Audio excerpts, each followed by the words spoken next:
दोस्तों स्वागत है आपका एक नई वीडियो में। दोस्तों इसमें हम आज साइंस के इम्पोर्टेंट फार्मूलों के बारे में जानेंगे। दोस्तों आपके पेपर में 2 से 3 सवाल इन फार्मूलों से आएंगे, इसलिए दोस्तों इस वीडियो को आपको ध्यान से देखना है। चलिए दोस्तों शुरू करते हैं। नंबर 1, दर्पण का सूत्र।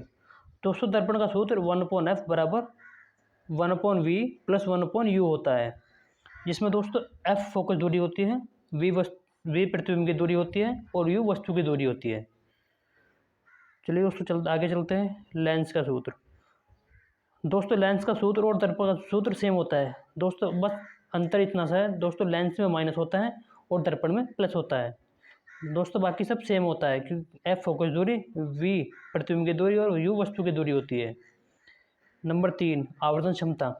दोस्तों दर्पण की आवर्धन क्षमता m बराबर माइनस v/u होती है, जिसमें दोस्तों v प्रतिबिंब की दूरी, u वस्तु की दूरी होती है।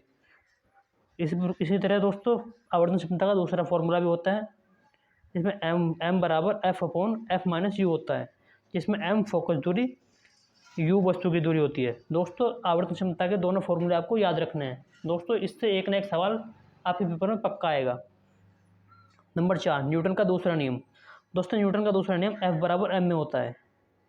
दोस्तों जिसमें m द्रव्यमान होता है, a त्वरण होता है और F बल होता है। दोस्तों इस फॉर्मूले को भी आपको याद रखना है। नंबर 5, न्यूटन के गति के समीकरण। दोस्तों न्यूटन की गति के 3 समीकरण होते हैं, जिसमें दोस्तों पहला समीकरण v बराबर u प्लस at होता है, जिसमें v वस्तु का अंतिम वेग, u वस्तु का प्रारंभिक वेग होता है। इसी के साथ दोस्तों a त्वरण होता है और t समय होता है। गति का दूसरा समीकरण। दोस्तों गति का दूसरा समीकरण s बराबर ut प्लस हाफ at² होता है, जिसमें s दूरी होती है और u वस्तु का प्रारंभिक वेग होता है और t समय होता है और a त्वरण होता है। इसी तरह दोस्तों गति का तीसरा समीकरण v² बराबर u² प्लस 2as, जिसमें दोस्तों v वस्तु का अंतिम वेग, u वस्तु का प्रारंभिक वेग और a त्वरण और s दूरी होती है। दोस्तों आपको गति के तीनों समीकरणों को याद रखना है।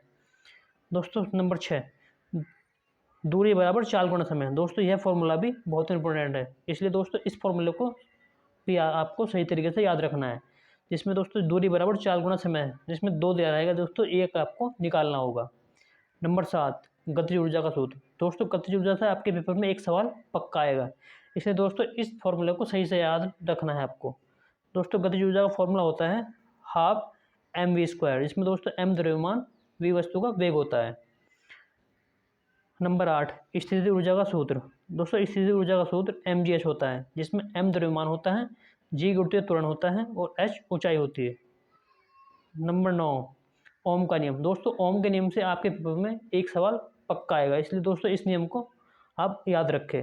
और दोस्तों ओम का नियम v बराबर IR होता है, जिसमें दोस्तों v विभवांतर होता है, I धारा होती है और R प्रतिरोध होता है। दोस्तों इस फॉर्मूले को आपको सही तरीके से याद रखना है, ये जरूरी है।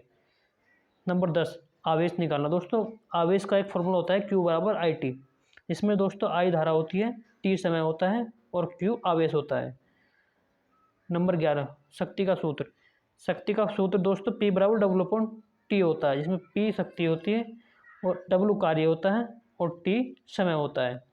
नंबर 12, कार्य का सूत्र। दोस्तों कार्य का सूत्र W बराबर F/D होता है, जिसमें W कार्य होता है, F बल होता है और D विस्थापन होता है। नंबर 13, आवृत्ति का सूत्र। दोस्तों आवृत्ति का सूत्र F बराबर 1/T होता है, जिसमें दोस्तों F फ्रीक्वेंसी होती है और T समय होता है। नंबर 14, विद्युत धारा का सूत्र। दोस्तों विद्युत धारा अगर निकालनी है तो उसके लिए फॉर्मूला I बराबर Q/T होता है, जिसमें I धारा होती है, T समय होता है और Q आवेश होता है। नंबर 15, विभव का सूत्र। अगर दोस्तों आपको विभव निकालना है तो उसके लिए दोस्तों फॉर्मूला होगा V बराबर W/Q, जिसमें V विभव होता है, W कार्य होता है और Q आवेश होता है।